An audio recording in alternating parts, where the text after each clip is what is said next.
Rasulullah SAW bersabda, "Idza mata ibnu Adam inqata anhu amaluhu illa min thalath." Jika seorang manusia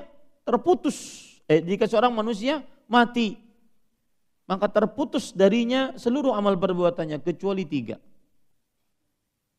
Min sadaqatin jariyah, sedekah jariyah tidak pernah terputus. Au ilmin yuntafa'u bih, atau ilmu yang diambil manfaatnya, pahalanya tidak pernah terputus. Au waladin salih yad'ulah, atau anak yang saleh yang mendoakannya. Maka itu pahala tidak terputus. Dan ibu perhatikan surat Yasin. Inna nahnu naktubu ma qaddamu atharahum. Lihat, subhanallah, ini luar biasa. Sesungguhnya kami tulis pahalanya selama dia hidup, selama dia beramal saat masih hidup. Kami tulis pahalanya. Dan kami tulis bekas-bekas amalan dia. Termasuk bekas amalan orang tua adalah anak yang dia tinggalkan yang saleh. Coba bayangkan. Seorang perempuan, seorang ibu meninggal dan meninggalkan anaknya yang saleh, anaknya yang berdakwah, anaknya yang menyebarkan ilmu, anaknya yang menjadi contoh bagi orang lain. Berapa banyak pahala si ibu tersebut? Mungkin ibu tersebut sudah jadi satu tulang ekor di dalam kuburnya, tetapi pahalanya terus mengalir. Maka saya katakan, bergembiralah mendapat anak.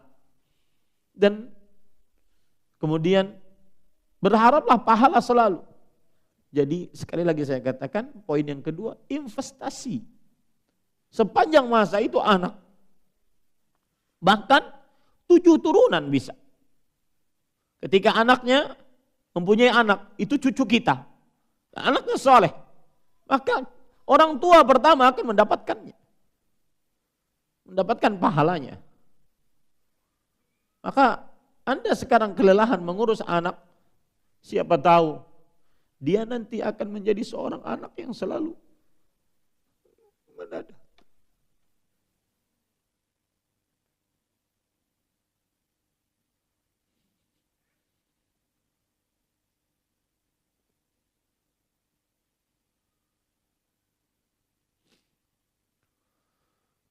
Selalu mendadah tangan kepada Allah agar orang tuanya diampuni oleh Allah.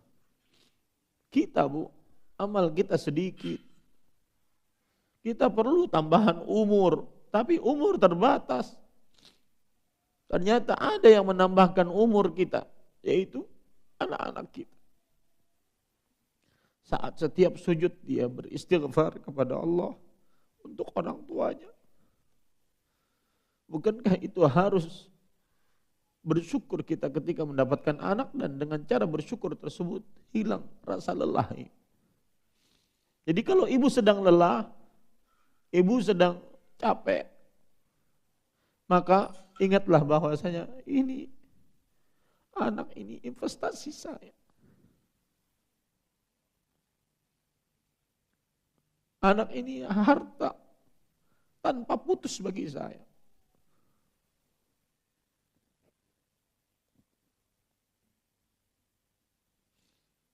Kemudian yang ketiga, berdoalah kepada Allah agar dikuatkan untuk mengurus anak. Memang letih, Bu, secara fisik, secara perasaan letih. Apalagi kadang-kadang kita dihadapi dengan seperti yang saya ungkapkan tadi. Suami yang kadang-kadang dia sangat-sangat manja terhadap istrinya, semuanya harus disediakan dan semisalnya. Maka berdoalah kepada Allah. Dan salah satu doa yang bisa diamalkan secara umum, ini bukan khusus untuk kuat dalam mendidik anak saja. Allahumma a'inni ala dzikrik wa syukrika wa husni ibadatik.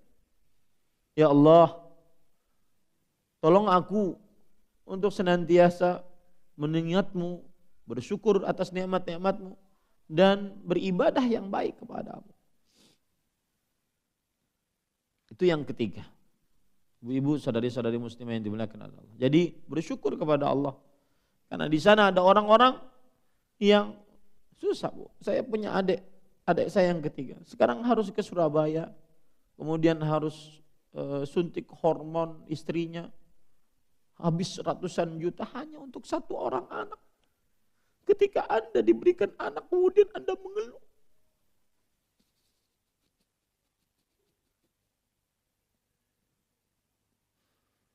Kira-kira dengan wajah apa kita berhadapan dengan Allah Subhanahu wa taala?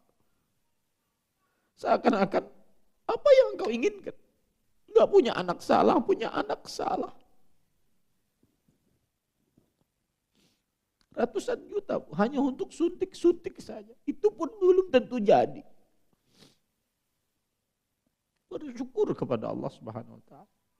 Yang kedua, selalu ingat anak itu investasi akhirat kita. Investasi akhirat.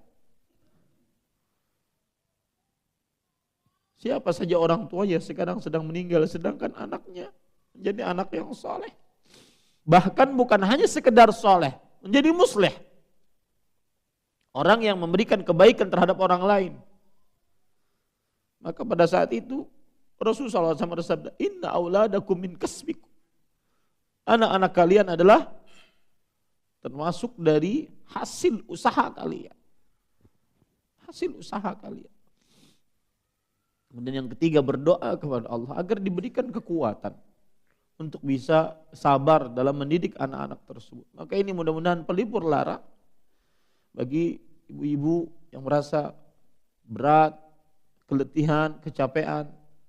Kemudian di sana ada amalan Rasulullah sallallahu alaihi wasallam yang beliau berikan kepada Fatimah binti Muhammad radhiyallahu anha wa ardhaha, yaitu ketika mau tidur maka berzikirlah subhanallah, alhamdulillah, Allahu akbar 33. Ya. Ada yang riwayat 34 Allahu akbar. Maka ini termasuk amalan yang bisa menghilangkan rasa letih tersebut. Jadi ibu-ibu, bersabar. Bersabar. Bersabar. Anda akan mendapatkan kebahagiaan yang tiada tara ketika Anda bersabar mendidik anak-anak Anda. Allahu a'lam.